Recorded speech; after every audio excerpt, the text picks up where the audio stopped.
Hello बच्चों, क्या हाल चाल। मैं आपका अपना अनुसर आपके अपने YouTube चैनल केमिस्ट्री पाठशाला में स्वागत करता हूँ। सभी बच्चे मस्त होंगे, स्वस्थ होंगे। तो हम लेकर के आ गए हैं आपको कक्षा 12 की रासायनिक बलगतकी नामक चैप्टर का बहुत ही इंपॉर्टेंट टॉपिक, जो कि बोर्ड से रिलेटेड है। क्या है ये बोर्ड से रिलेटेड? वेग स्थिरांक का मात्रक की गणना करना। ये बहुत ही इंपॉर्टेंट टॉपिक है। ये आपको अच्छे नंबर दिलाते हैं। ठीक है, तो हम क्या करते हैं कि इसको पढ़ना शुरू कर देते हैं। तो आइए हम लोग सीखते हैं वेग स्थिरांक की मात्रक की गणना करना। तो सबसे पहले तो हम ये जानना चाहेंगे भाई कि वेग स्थिरांक होता क्या है। वेग स्थिरांक होता क्या है? यह जो वेग स्थिरांक लिखा गया है, इस वेग स्थिरांक को हम क्या बोलेंगे? तो वेग स्थिरांक किसी अभिक्रिया का वह वेग होता है जिसकी जो सांद्रता होती है वो कितनी होती है? इकाई होती है, एकांक होती है, एक होती है। उसी को हम क्या कहते हैं? अभिक्रिया का वेग स्थिरांक कहते हैं। आई बात समझ में? नहीं समझे कोई बात नहीं। तो हम लोग हेडिंग लिखेंगे वेग स्थिरांक। क्या लिखेंगे? वेग स्थिरांक। हेडिंग रहेगा वेग स्थिरांक। अंग्रेजी में इसको बोलते हैं रेट कांस्टेंट। क्या बोलते हैं? रेट कांस्टेंट बोलते हैं, है ना। लिख देता है इंग्लिश इसकी भैया, RATE, रेट कांस्टेंट, है ना। रेट कांस्टेंट लिख दिए। बताइए, तो हम लोग रेट कांस्टेंट किसे कहते हैं? तो जैसा कि मैंने आपको बताया कि किसी अभिक्रिया का जो वेग होगा स्थिर ताप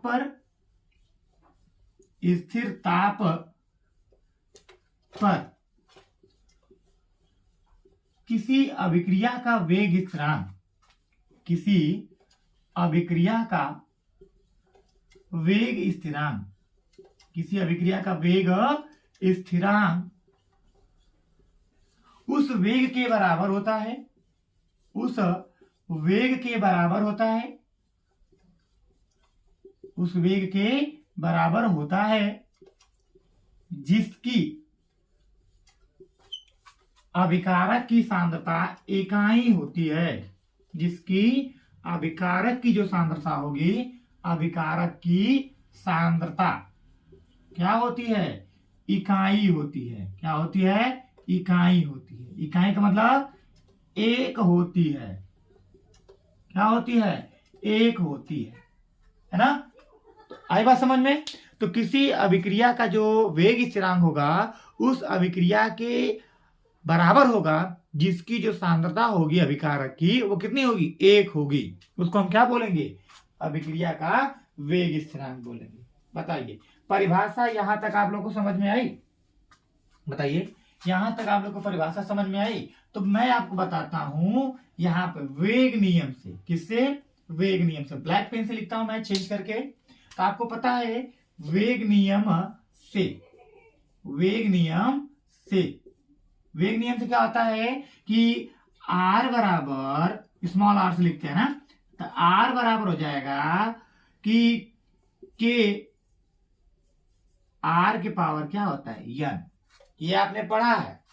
R बराबर K, R के पावर क्या पढ़ा है आपने? n पढ़ा है। n यहां पे हम आप लोग को बता दें तो अभिक्रिया की क्या होती है? कोटि होती है। R अभिकारक होता है, अभिकारक की सांद्रता होती है। क्या होती है? अभिकारक की सांद्रता होती है। यह K जो होता है, इस K को ही क्या बोलते हैं? रेट कांस्टेंट बोलते हैं, वेग स्थिरांक बोलते हैं। क्या बोलते हैं? और ये जो R है, इस R को अभिक्रिया का क्या बोलते हैं? अभिक्रिया का वेग बोलते हैं। क्या बोलते हैं? अभिक्रिया का वेग कहते हैं। आई बात समझ में? तो यहाँ पे परिभाषा में लिखा गया है कि स्थिर ताप पर हमारा जो अभिक्रिया का वेग स्थिरांक होगा वह उस वेग के बराबर होगा जिसके अभिकारक की जो सांद्रता होगी वह कितनी होगी? एक होगी। तो यहाँ पे R बराबर K और यहाँ पे कितना हो जाएगा? एक, है ना। जब गुणा करेंगे तो R बराबर कितना आ जाएगा? एक आ जाएगा। कितना आ जाएगा? एक आ जाएगा, है ना। अब R बराबर एक हो गया तो एक में R का जब गुणा करेंगे तो कितना आ जाएगा? K आ जाएगा। बताइए, R बराबर कितना हो जाएगा? के हो जाएगा। इसको हम ऐसे भी लिख सकते हैं के बराबर डी आर की सांद्रता बटा में क्या लिख सकते हैं, dt लिख सकते हैं। यहां तो समझ में आया आप सभी लोगों को? बताइए, ये चीज आप लोग को समझ में आया? चलिए, यहां तक समझ में आ गया होगा तो हम लोग अब चलते हैं अपने जो टॉपिक थी हमारी मोस्ट इंपोर्टेंट, वेग स्थिरांक की मात्रा की गणना करने के लिए। चलिए, तो हम लोग यहाँ पे स्टार्ट करते हैं वेग स्थिरांक की मात्रा की गणना करने के लिए। ठीक है, तो इसको हम रफ करते हैं। सभी बच्चों ने लिख लिया होगा इसको। जो बच्चे नहीं लिखे होंगे वह स्क्रीनशॉट मार लेंगे। ठीक है, चलिए हम लोग आगे लेके चलते हैं क्या, मात्रा की गणना करने के लिए। तो हम लोग मात्रा की गणना की तरफ बढ़ते हैं धीरे धीरे। चलिए, आपको पता है जब मात्रा गणना करेंगे तो यहां पे लिखेंगे R बराबर डी, आर की सांद्रता बटा में आप क्या पढ़े हो, dt पढ़े हो। ये हो जाएगा समीकरण नंबर कितना, 1। अब यहाँ पे वेग नियम से पढ़ लीजिए। वेग नियम से जब आप वेग नियम से देखेंगे तो आप पढ़े हैं R बराबर के, फिर क्या पढ़ा है, R के पावर n। ये समीकरण नंबर कितना हो जाएगा, 2। अब आपको पता है कि R बराबर हमने ये लिखा, तो हम लिखेंगे कि समीकरण 2 से R का मान रखा जाता है, या समीकरण 1 व 2 की जब तुलना करेंगे तो राइट हैंड साइड बराबर है तो लेफ्ट हैंड साइड भी क्या होगा, बराबर होगा। तो यहां पे लिखेंगे समीकरण 1 एवं 2 की तुलना करने पर लेफ्ट हैंड साइड बराबर राइट हैंड साइड, है ना। तो हम क्या लिखेंगे यहाँ पे, तब हम लोग लिख सकते हैं, तब हम लोग क्या कर सकते हैं, तब यहाँ पे हम लोग लिख सकते हैं कि के आर के पावर n बराबर डी, आर की सांद्रता बटा में क्या लिख सकते हैं, यहाँ पे dt लिख सकते हैं। अब ये चीज यहाँ पे गुणा में है, इधर जाएगा तो किस में हो जाएगा, भाग में हो जाएगा। किस में हो जाएगा, भाग में। तो के बराबर लिखेंगे हम लोग डी आर की सांद्रता बटा में dt गुणे हो जाएगा 1 बटा में r के पावर n। ये होगा यहां तक। बताइए, यहां तक आप लोग को समझ में आया? किसी को कोई दिक्कत है क्या? बताइए, किसी को कोई दिक्कत है क्या? नहीं दिक्कत है।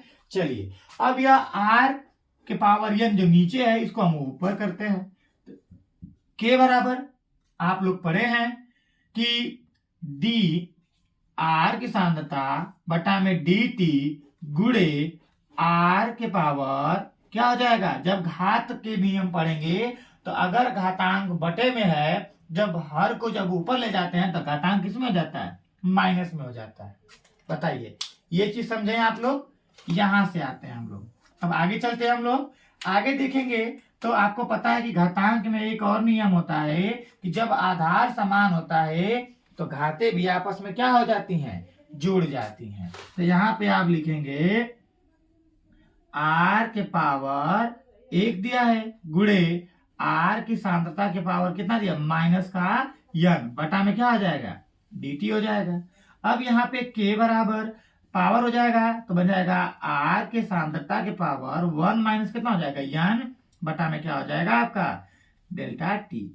अब आपको पता है कि r के पावर, जब हमारा r की सांद्रता, यहाँ पे मैं नोट लिख देता हूं, सांद्रता बराबर, नोट लिख देता हूं यहाँ पे नोट करके कि सांद्रता बराबर का, सांद्रता का मात्रक क्या होता है, सांद्रता का मात्रक होता है मोल प्रति क्या, लीटर होता है। क्या होता है, मोल प्रति लीटर। और समय का मात्रक होता है क्या, सेकेंड। क्या होता है, सेकेंड होता है। क्या होता है, सेकेंड होता है। ठीक है, अब हम लोग सांद्रता का मात्रक लिखेंगे तो यहां आप लिखेंगे मोल बटा में क्या हो जाएगा, शांत मोल प्रति क्या हो जाएगा, मोल प्रति लीटर हो जाएगा। अब करे पावर क्या बन जाएगा, 1 माइनस n बटा में हो जाएगा क्या, बटा में हो जाएगा क्या, समय हो जाएगा। क्या हो जाएगा, समय हो जाएगा। अब यहाँ पे फिर उसके बाद हम लोग आगे देखते हैं तो k बराबर यहाँ पे हो जाएगा मोल बटा में लीटर, ये बन गया। और यहाँ पे बन गया 1 माइनस का n, क्या हो गया 1 माइनस का क्या हो गया n और गुणे। और जब हमारा सेकेंड नीचे है तो जब ऊपर जाएगा तो आपको पता है कि इसके ऊपर एक घात छुपी हुई है और वह घात जब ऊपर जाएगी तो क्या हो जाएगा, माइनस में हो जाएगा। तो बन जाएगा क्या, सेकेंड इनवर्स हो जाएगा। क्या हो जाएगा, सेकेंड इनवर्स हो जाएगा। यहाँ पे समय की जगह मैं लिख देता हूँ क्या, समय का मात्रा क्या लिख देता हूँ, यहाँ पे सेकेंड लिख देता हूँ। क्या लिख देता हूँ, सेकेंड लिख देता हूँ। तो ये जो निकल के आया है आपका, यह निकल के आया क्या, वेग स्थिरांक का मात्रक। जहां पे जो n है, जहां जो आपका n है वह n क्या है, अभिक्रिया की क्या है, कोटि है। क्या है, अभिक्रिया की कोटि। क्या है, अभिक्रिया की कोटि। आया समझ में। किसी को कोई दिक्कत यहां तक भैया, अगर किसी को कोई दिक्कत है यहाँ पे तो जल्दी से वो बताए कि सर यहाँ पे दिक्कत है, बताइए बताइए। किसी को कोई यहाँ पे दिक्कत, अगर किसी को यहाँ पे कोई दिक्कत है तो जल्दी से वो कमेंट करेगा कि सर यहाँ पे दिक्कत है, आप फिर से समझा दीजिए इसको। ठीक है, बताइए किसी को कोई दिक्कत यहाँ पे। मुझे नहीं लगता कि बच्चों को यहाँ पे दिक्कत होगा। पुनः एक बार समझा देते हैं। यहाँ पे हमको अभिक्रिया का वेग बराबर पता होता है, अभिकारक की सांद्रता बटा में क्या लगा, समय। अब वेग नियम से हम जानते हैं कि r बराबर होता है k r के पावर n। हम दोनों समीकरण की तुलना करते हैं तो लेफ्ट हैंड साइड बराबर क्या हो जाएगा, राइट हैंड साइड हो जाएगा। हो गया। अब हम लोग तो यहाँ पे लेफ्ट हैंड साइड तुलना करने पर k r के पावर n बराबर d r के पावर सांद्रता यहाँ पे हो जाएगा। कोई दिक्कत यहाँ तक। अब हम लोग क्या करते हैं कि k बराबर हो जाएगा, यह गुणा में है, इधर जाएगा तो क्या हो जाएगा, भाग में। देखिए यहाँ पे मैंने भाग में लिख दिया। अब यह नीचे है तो जब हम इसको ऊपर ले जाएंगे तो आपको पता है कि घातांक के नियम में जब कोई बेस के वो डिनोमिनेटर से जब हम लोग ऊपर ले जाते हैं, हर से जब ऊपर ले जाते हैं तो उसकी घात किसमें हो जाती है, माइनस में हो जाती है। देखिए यहाँ पे माइनस लिख दिया। अब देखिए यहाँ पे दोनों का बेस समान है तो घातांक में कहा जाता है कि दोनों के पावर को आपस में क्या कर देना चाहिए, जोड़ देना चाहिए। क्या कर देना चाहिए, जोड़ देना चाहिए। तो मैंने दोनों को जोड़ा तो 1 माइनस कितना आ गया, n आ गया। यहाँ पे आपको पता है कि सांद्रता बराबर होता है मोल प्रति लीटर और समय बराबर क्या होता है, सेकेंड। तो मैंने सांद्रता की जगह पर क्या लिख दिया, मोल प्रति लीटर 1 माइनस के पावर कितना हो जाएगा, n हो जाएगा। अब सेकेंड हो जाए, समय का मात्रा क्या होता है, सेकेंड। अब यह सेकेंड नीचे है, इसको हम लोग ऊपर की तरफ ले जाएंगे। जब ऊपर की तरफ ले जाएंगे तो आपको पता है यह डिनोमिनेटर में यानी हर में है, तो यह जब ऊपर जाएगा तो इसके पावर 1 है, वह पावर किसमें हो जाएगा, माइनस में चेंज हो जाएगा। आई बात समझ में। जहां पे जो n है वह n क्या है, अभिक्रिया की कोटि है। आई होप आप सभी लोग को यहां तक समझ में आ गया होगा। बच्चा लोग चैनल को लाइक सब्सक्राइब करना नहीं भूलेंगे। जो बच्चे नए पे होंगे सब्सक्राइब तो 100% कर देंगे ताकि जो भी बोर्ड से रिलेटेड क्वेश्चन होंगे वो क्या हो, आपके समक्ष पहुंच जाए। तो आज के लिए बस इतना ही। कल मिलते हैं आपसे नए टॉपिक के साथ। आज के लिए बस इतना ही। धन्यवाद।